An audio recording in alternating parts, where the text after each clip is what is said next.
إن الحمد لله نحمده ونستعينه ونستغفره ونعوذ بالله من شرور أنفسنا ومن سيئات أعمالنا من يهده الله فلا مضل له ومن يضلل فلا هادي له وأشهد أن لا إله إلا الله وحده لا شريك له وأشهد أن محمدا عبده ورسوله أما بعد فإن خير الحديث كتاب الله وخير الهدي هدي محمد صلى الله عليه وسلم وشر الأمور محدثاتها وكل محدثة بدعة وكل بدعة ضلالة وكل ضلالة في النار فأعوذ بالله السميع العليم من الشيطان الرجيم بسم الله الرحمن الرحيم يا أيها الذين آمنوا اتقوا الله حق تقاته ولا تموتن إلا وأنتم مسلمون يا أيها الناس اتقوا ربكم الذي خلقكم من نفس واحدة وخلق منها زوجها وبث منهما رجالا كثيرا ونساء واتقوا الله الذي تساءلون به والأرحام إن الله كان عليكم رقيبا يا أيها الذين آمنوا اتقوا الله وقولوا قولا سديدا يصلح لكم أعمالكم ويغفر لكم ذنوبكم ومن يطع الله ورسوله فقد فاز فوزا عظيما رب اشرح لي صدري ويسر لي أمري واحلل عقدة من لساني يفقهوا قولي رب زدني علما اللهم رب زدني علما سبحانك لا علم لنا إلا ما علمتنا إنك أنت العليم الحكيم رب يسر ولا تعسر وتمم بالخير تعریف و توصیف کبریائی بڑائی حمد و ستائش عظمت و بزرگی اسی اللہ رب العالمین کے لیے لائق اور زیبا ہے جو ہمارا یکتا خالق و مالک مدبر داتا مشکل کشا اور حاجت روا ہے وہی اللہ رب العالمین کہ جو ہمیشہ سے ہے اور ہمیشہ رہنے والا ہے یہ دنیا پوری ختم ہو جائے گی وَيَبْقَى وَجْهُ رَبِّكَ ذُو الْجَلَالِ وَالْإِكْرَامِ اور رب العالمین ہی کا چہرہ باقی رہے گا جسے چاہتا ہے مال و دولت عطا فرماتا ہے اور جسے چاہتا ہے ان نعمتوں سے محروم کرتا ہے میرے بھائیوں اللہ رب العالمین کی ہم جتنی بھی بڑائی بیان کرتے ہیں وہ کم ہی رہیں گی اللہ رب العالمین کی مختصر حمد و ثنا کے بعد درود و سلام کے پھول نچھاور ہوں قیامت کی صبح تک تمام کے تمام انبیاء علیہ السلام پر عموماً اور خصوصاً ہم سب کے آخری نبی آقائے نامدار تاجدار مدینہ احمد مصطفیٰ و مجتبہ رسول خدا صلی اللہ علیہ وسلم کی ذات مبارکہ مطہرہ پر اللہم صلی وسلم مبارک علیہ صلی اللہ علیہ وسلم عزیزان گرامی قوم و ملت کی لائق پر نوجوان ساتھیوں پردہ نشین خواتین اسلام آج اس جمعہ کے اندر جو عنوان ہے وہ ہے اس معاشرے کی اصلاح کیسے ہو آج ہمارے معاشرے میں خرابیاں پائی جاتی ہیں اور بہت زیادہ اخلاقی بگاڑ پایا جاتا ہے۔ عموماً تو ہمیں لگتا ہے کہ ہمارے اندر کوئی برائی نہیں ہے، لیکن وہیں پر ہمارا اخلاق ہمیں یہ گواہی دیتا ہے کہ آپ کے اخلاق اچھے نہیں ہیں، ہماری زندگیوں میں بگاڑ ہے، اور اسی وجہ سے معاشرے میں، سماج میں شر اور فساد پایا جاتا ہے۔ میرے بھائیوں، ہم اور آپ سب اچھی طرح سے جانتے ہیں کہ کس قدر ہم بد اخلاقی کا شکار ہیں۔ سوال یہ ہے کہ ہم اپنے معاشرے کو، اپنے سماج کو اس تباہی کے دہانے سے، اس بربادی کے گیٹ سے ہم کیسے اپنے آپ کو باہر نکالیں، اس بربادی سے ہم کیسے بچ سکتے ہیں، اور اپنے مسلم معاشرے کی تمام خرابیوں کی اصلاح ہم کیسے کر سکتے ہیں۔ میرے بھائیوں، اصلاحی معاشرے کی اصلاح کرنے کے لیے چند خصوصیات ہیں۔ اگر ہم مسلمان ان خصوصیات کو اپنائیں، اگر ہمارے اندر وہ خاصیت آ جائے تو انشاءاللہ ہمارا معاشرہ، ہمارا سماج، ہماری سوسائٹی اصلاح ہو جائے گی۔ جو نصیحت ہے اور جو خصوصیات ہیں اصلاح معاشرے کی، آئیے ہم اس کی طرف بات کرتے ہیں۔ میرے بھائیوں، میں ان کا مختصراً آپ کے سامنے ذکر کروں گا۔ اصلاح معاشرے کو سدھارنے میں، اپنے سماج کو سدھارنے میں، ٹھیک کرنے میں، اس کی اصلاح کرنے میں جو سب سے پہلی ہمارے اندر خاصیت ہونی چاہیے وہ یہ ہے کہ ہم توحید باری کا دل سے اقرار کریں، پر پہنچ سکتی ہے۔ میرے بھائیوں، اللہ کے رسول جناب محمد رسول اللہ صلی اللہ علیہ وسلم کو بھی جب دین کی دعوت دینے کے لیے کہا گیا تو اللہ کے رسول صلی اللہ علیہ وسلم نے سب سے پہلے لوگوں کو توحید ہی کا سبق دیا۔ اللہ کے رسول صلی اللہ علیہ وسلم مکہ کے اندر سب سے پہلی دعوت دیتے ہیں لوگوں کو، تو اللہ کے رسول صلی اللہ علیہ وسلم نے اس جملے سے آغاز کیا۔ اللہ کے رسول نے فرمایا، یا ایھا الناس، اس وقت کوئی مسلمان نہیں تھا، تو اس لیے اللہ کے رسول نے انسانیت سے مخاطب کیا، یعنی اے انسان، یا ایھا الناس قولوا لا الہ الا اللہ تفلحوا، اے لوگوں کہو لا الہ الا اللہ کا اقرار کر لو، فلاح پا جاؤ گے، کامیاب ہو جاؤ گے۔ میرے بھائیوں، اسی کے ساتھ ساتھ آپ اس بات کو بھی ذہن نشین کر لیں، صرف اور صرف لا الہ الا اللہ کا اقرار، اس کا یہی مطلب نہیں ہے کہ ہم صرف ہمارا خالق اللہ ہے، ہم یہ صرف مان لیں ہمارا مالک اللہ ہے، ہمارا رازق اللہ ہے۔ یہ تو مشرکین مکہ بھی سمجھا کرتے تھے۔ جس طرح آج ہم مسلمان اپنا خالق، اپنا مالک، رازق، مدبر، پالنے والا، یہ اللہ کو مانتے ہیں۔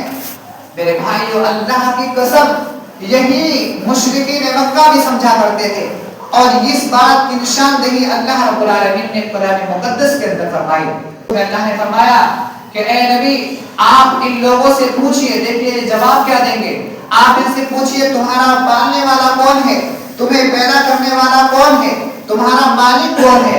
ان کا فوراً جواب ہوتا ہے ہمارا رب، ہمارا مالک، ہمارا خالق اللہ ہے۔ لیکن لا الہ الا اللہ کا اقرار کر لینے کے بعد صرف یہی ماننا کہ ہمارا خالق و مالک اللہ ہے، یہ کافی نہیں ہے۔ اس کی عبادت میں اللہ رب العالمین کے سوا کسی کو شریک نہ ٹھہرانا، اور اسی میں کوتاہی مشرکین مکہ کرتے تھے، اور آج کے نام نہاد مسلمان بھی اسی میں کوتاہی کر رہے ہیں۔ اسی لیے ہمارا سماج، اسی لیے ہماری سوسائٹی میں بگاڑ پیدا ہے۔ اللہ رب العالمین نے فرمایا وَمَن يُشْرِكْ بِاللَّهِ فَقَدْ حَرَّمَ اللَّهُ عَلَيْهِ الْجَنَّةَ۔ توحید کو سمجھنے کی کوشش کیجیے۔ توحید صرف یہی نہیں کہ ہمیں پیدا کرنے والا اللہ، خالق مالک اللہ نہیں میرے ساتھیوں، ہماری عبادات کا مستحق بھی اللہ ہے، ہماری نماز کا مستحق اللہ ہے، ہمارے روزوں کا مستحق اللہ ہے، میری زکوٰۃ کا مستحق اللہ ہے، اسی طریقے سے ہمارے ہر وہ نظر و نیاز بھی جو ہم دوسروں کے ناموں پہ چڑھا دیتے ہیں، یہ نظر و نیاز کا مالک بھی صرف اور صرف اللہ ہے۔ ہم جو دوسروں سے خوف کھاتے ہیں، یہ خشیت بھی ہمارے صرف اللہ رب العالمین کے لیے ہونی چاہیے۔ تمام صرف خشیت اللہ سے کھاتا ہے میرے ساتھیوں۔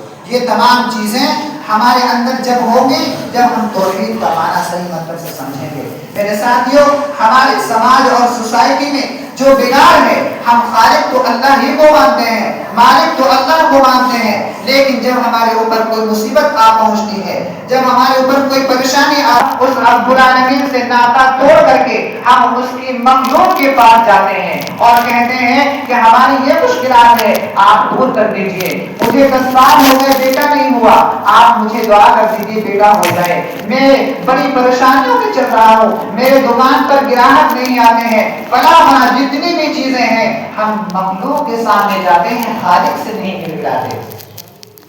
میرے ساتھ اسی لیے ہمارے معاشرے میں، سماج میں فساد برپا ہوتا ہے۔ اگر ہمیں اپنا معاشرہ درست کرنا ہے، اگر ہمیں اپنا سماج ٹھیک کرنا ہے، تو ہمیں توحید کو لازم پکڑنا ہوگا، ہمیں مرتے دم تک مسلمان ہی رہنا ہوگا۔ میری جان جاتی ہے تو چلی جائے، لیکن میں حرام کی طرف ایک قدم اٹھا کر کے نہیں دیکھ سکتا۔ آج مسلمان کیا سمجھتے ہیں؟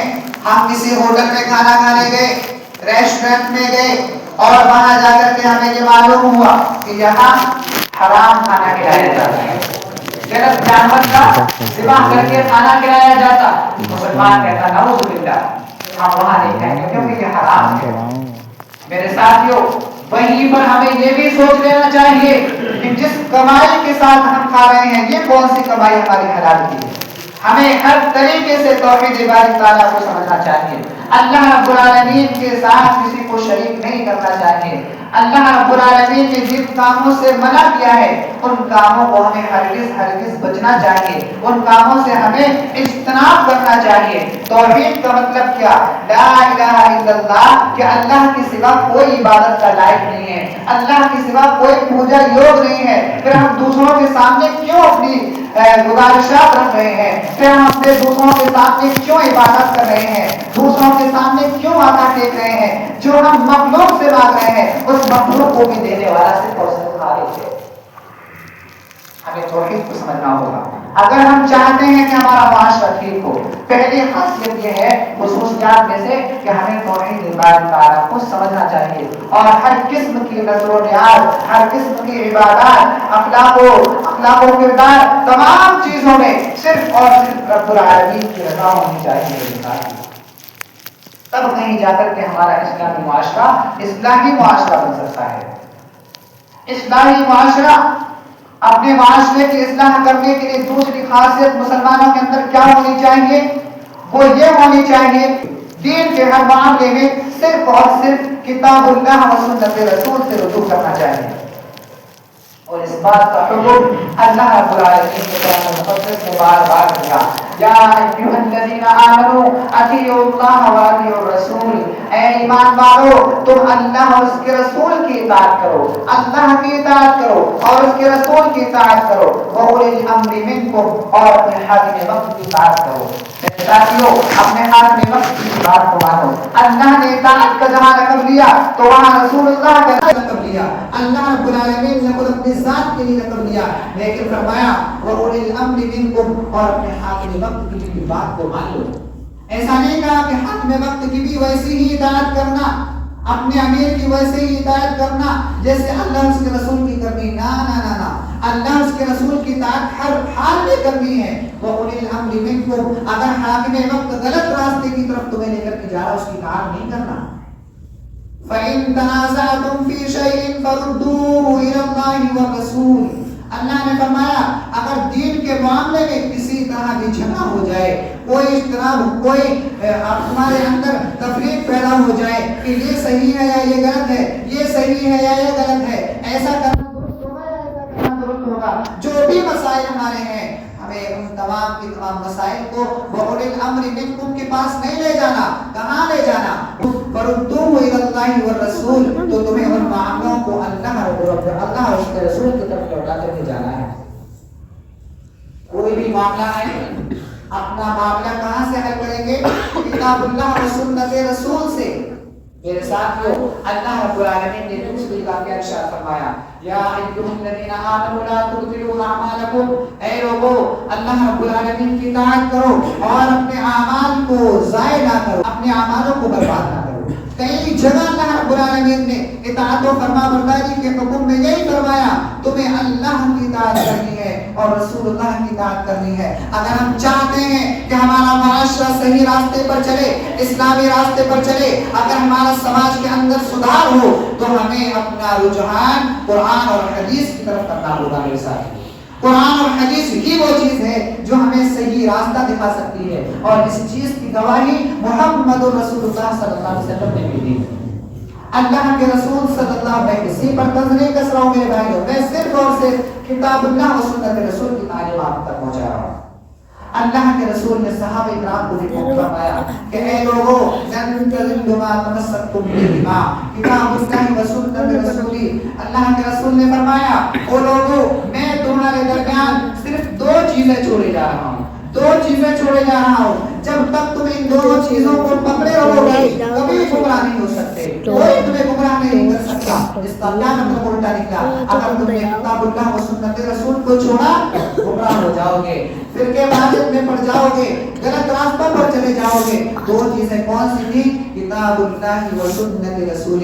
ایک چیز میں چھوڑے جا رہا اللہ کی کتاب مقدس، اور دوسری چیز میری سنت ہے۔ جب تک ہم ان دونوں کو اپنائے رہیں گے، پکڑے رہیں گے، کبھی گمراہ نہیں ہو سکتے۔ ان راستوں سے چھوڑ کر کے جدھر بھی جائیں گے گمراہی کا راستہ ملے گا، جدھر بھی جائیں گے بربادی کا راستہ ملے گا۔ نہ دنیا ہماری کام آئے گی اور نہ آخرت میں تو پھر ہمارا ٹھکانہ گڑبڑ ہو ہی جائے گا، آخرت میں تو پھر ہماری بربادی ہوگی۔ میرے ساتھیوں، ہمیں اسلامی معاشرے کی اصلاح کرنی ہے، سماج کی، سوسائٹی کی اصلاح کرنی ہے۔ ہمیں خود بھی اور اپنے بچوں کو بھی، اپنے رشتہ دار کی بھی یہی تعلیم و تربیت کرنی ہے کہ کسی بھی دین کے معاملے میں صرف اور صرف آپ کی اطاعت کہاں ہونی چاہیے؟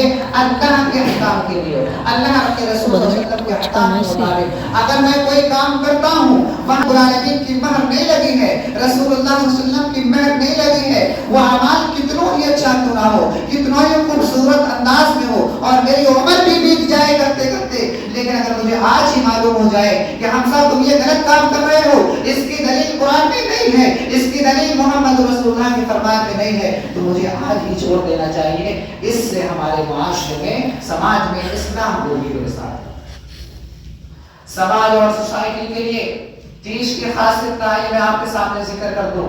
تیسری خاصیت کیا ہے؟ اللہ کے رسول صلی اللہ علیہ وسلم نے فرمایا امت محمدیہ کو ایک جٹ ہو کر رہنا پڑے گا، اتحاد اور اتفاق اپنے اندر پیدا کرنا پڑے گا، تبھی نہیں جا کر کے ہمارا معاشرہ، ہماری سماج، ہماری سوسائٹی کی اصلاح ہو سکتی ہے۔ میرے بھائیوں، اور اس چیز کا حکم اللہ رب العالمین نے قرآن مجید میں بھی دیا۔ چوتھا پارہ بولیے، اللہ رب العالمین فرماتا ہے وَاعْتَصِمُوا بِحَبْلِ اللَّهِ جَمِيعًا وَلَا تَفَرَّقُوا۔ اللہ رب العالمین کی رسی کو مضبوطی سے تھام لو اور دیکھو فرقوں میں نہ ہو۔ ہمیں فرقہ والے چھوڑ دی ہوگی۔ اگر ہم چاہتے ہیں کہ اصلاح ہماری ہو جائے، قرآن اور حدیث کے مطابق ہماری زندگی بن جائے، تو اللہ کی رسی یعنی قرآن مجید اور احادیث نبویہ، احادیث نبویہ کوئی غیر نہیں ہے۔ میرے ساتھ ہم دو طریقے سے جو آپ کو بتاتے ہیں کہ کتاب اللہ و سنت رسول، سنت بھی اللہ رب العالمین ہی کا کلام ہے۔ اللہ رب العالمین نے قرآن مجید میں اس بات کی بھی نشاندہی فرما دی وَمَا يَنطِقُ عَنِ الْهَوَىٰ إِنْ هُوَ إِلَّا وَحْيٌ يُوحَىٰ، کہ لوگوں رسول اپنی طرف سے بھی کچھ نہیں کہتے، یہ جو بھی کہتے ہیں وہ بھی ہماری وحی الہی ہوتی ہے۔ تو رسول اللہ صلی اللہ علیہ وسلم کی بات اور اللہ رب العالمین کی بات، یہ ہے اصل اللہ رب العالمین کی رسی، اور اس چیز کو ہمیں پکڑ کے رہنا ہوگا، تب کہیں جا کر کے ہمارا معاشرہ، ہماری سوسائٹی اصلاح ہو سکتی ہے۔ میرے ساتھ چوتھا سبب جس کی بنا پر ہماری اصلاح ہو سکتی ہے میرے ساتھیوں، چوتھی کیا ہے کہ ایک مسلمان کو دوسرے مسلمان کی خیر خواہی کرنی چاہیے۔ اگر ہم چاہتے ہیں ہمارے سماج کی اصلاح ہو تو ہمیں مسلمانوں کو ایک دوسرے کا معاون بننا چاہیے۔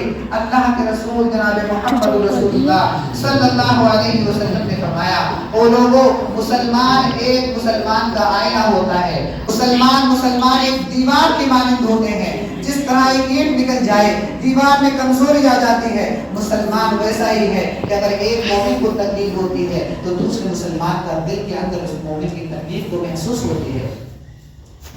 میرے بھائیوں، ہمیں اپنے مومن بھائیوں کی مدد کرنی ہوگی، جب نہیں جا کر کے اصلاح ہمارے اندر ہو سکتی ہے، ہمارا سماج اچھا سماج بن سکتا ہے۔ ہم کسی کی مدد کرتے ہیں میرے ساتھیوں، ہم چھوٹا چھوٹا کر کے جس کی مدد کرتے اس کی فوٹو لیتے، اس کی کاپیاں کرتے، لوگوں میں معاشرے میں عام کرتے۔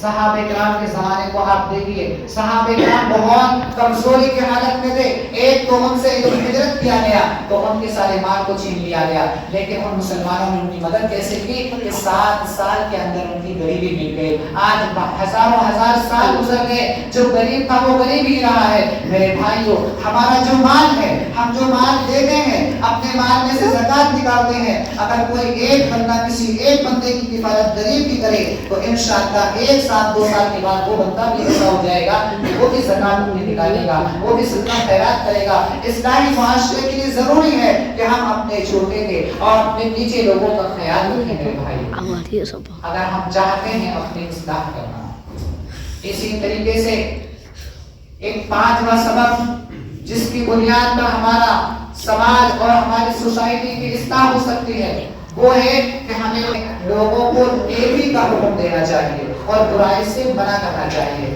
اللہ نے فرمایا کنتم خیر امۃ اخرجت للناس، اے لوگوں، اے امت محمدیہ، تم سب سے بہترین امت ہو، تم سب سے اعلیٰ امت ہو۔ اخرجت للناس، یہ لوگوں کے لیے پیدا کی گئی ہے، تمہیں لوگوں کے لیے بنایا گیا ہے۔ کیوں؟ تمہارا کام کیا ہونا چاہیے؟ کنتم خیر امۃ اخرجت للناس تأمرون بالمعروف وتنہون عن المنکر، تمہارا کام یہ ہونا چاہیے اگر مسلمان بھائی غلط کام کر رہا ہے آپ اس کو ٹوکنا ہے، نیکی کے کام میں آپ کو مدد کرنی ہے۔ وتعاونوا علی البر والتقوی، اور لوگوں اپنے بھائیوں کی نیکی کرنے میں اور تقوی میں ان کی مدد کرو۔ ولا تعاونوا علی الاثم والعدوان، اور گناہوں کے معاملے میں ان کی مدد نہ کرو۔ میرے ساتھیوں، ہمارا سماج اور ہماری سوسائٹی تبھی اصلاحی معاشرہ بن سکتی ہے جب ہم اپنے آپ کو بھی عمل کریں اور اپنے بھائیوں کو بھی نیکی کی طرف رجحان کریں۔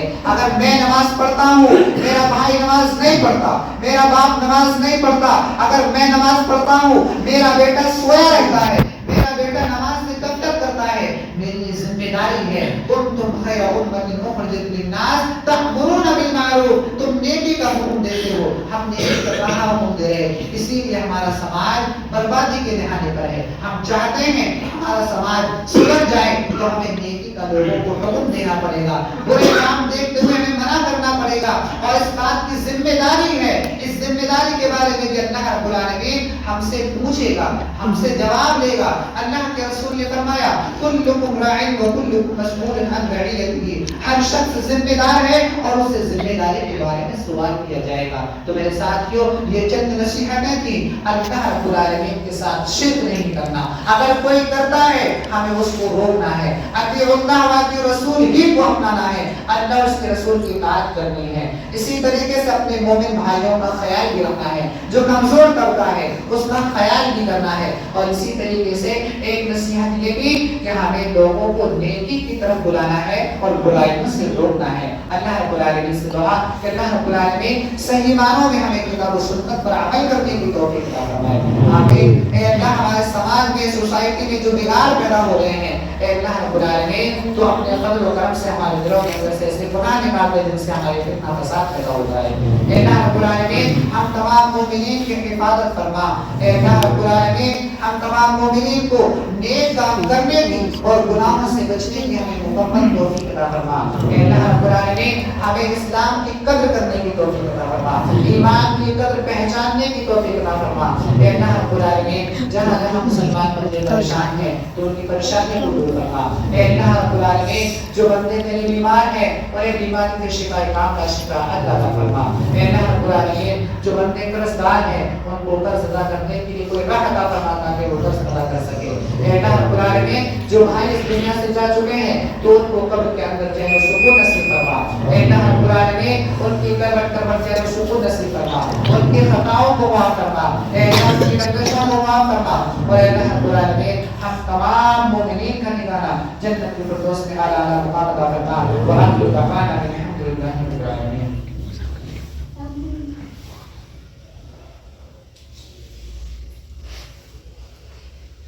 إن الحمد لله نحمده ونستعينه ونستغفره ونعوذ بالله من شرور أنفسنا ومن سيئات أعمالنا. من يهده الله فلا مضل له ومن يضلل فلا هادي له. وأشهد أن لا إله إلا الله وأشهد أن محمدا عبده ورسوله. إن الله وملائكته يصلون على النبي يا أيها الذين آمنوا صلوا عليه وسلموا تسليما. اللهم صل على محمد وعلى آل محمد كما صليت على إبراهيم وعلى آل إبراهيم إنك حميد مجيد. اللهم بارك على محمد وعلى آل محمد كما باركت على إبراهيم وعلى آل إبراهيم إنك حميد مجيد. عباد الله رحمكم الله، إن الله يأمر بالعدل والإحسان وإيتاء ذي القربى وينهى عن الفحشاء والمنكر والبغي لعلكم تذكرون. فاذكروا الله يذكركم واذكروه يستجب لكم ولذكر الله أكبر والله يعلم ما تصنعون.